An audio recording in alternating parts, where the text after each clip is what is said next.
I am the Executive Director of South Asia Democratic Forum. That is a think tank that was created in 2011 in Brussels. It is a European think tank, and it is looking at South Asia from the political point of view and the regional cooperation point of view. From this perspective, we, me in particular, or the forum as a whole, our staff, we have been very much involved in this issue of the 71 genocides for a variety of reasons. It is the biggest genocide that takes place after the Second World War, after the Geneva Conventions that were passed exactly to avoid repetitions of the Holocaust and other big massacres.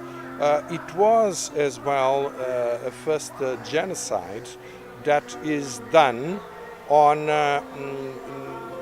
not entirely on ethnic basis, partially on ethnic basis, but as well on a religious fanatic perception of what people have to do regarding a religion.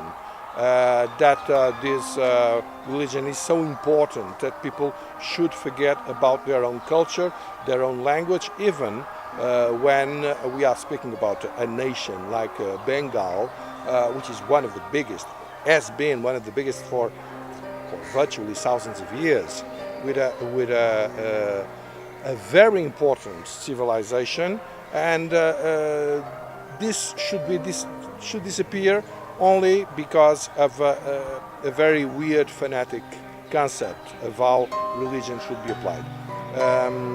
For all these reasons, I think that this genocide is very important. And of course, besides that, the major problem was that it was silenced. It was even disputed for a very long time. It was hindered by geopolitical considerations, like, well, this is serving country A, I am against country A, so I do not want it, or vice versa.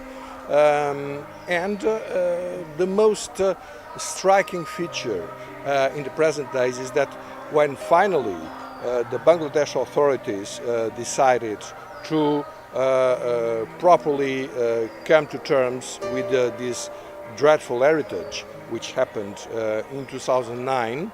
Of course it is late, but obviously it's better late than never.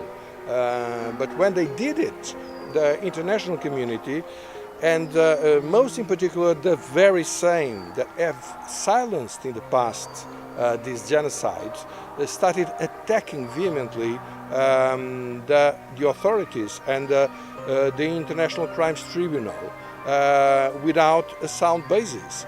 The culprits of the genocide remained actually very powerful, very rich, and so they managed to get a very big lobby acting all over the world that has been depicting the reality in a very skewed and in a very distorted way.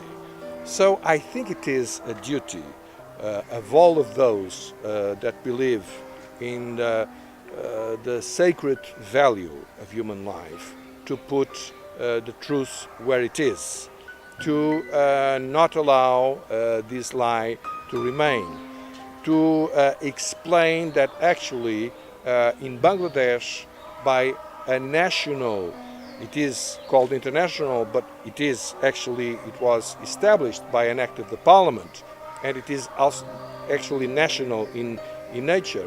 This national initiative of Bangladesh did more to stop impunity than most of the international community. And if we compare what happened in Bangladesh to, for instance, to Cambodia, where the United Nations applied exactly what they claimed should have been done in Bangladesh, we can see that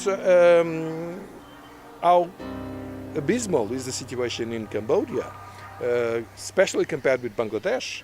Very little was done to persecute the culprits of the genocide in Cambodia. A lot of political interference, reducing very much the scope of the tribunal, a lot of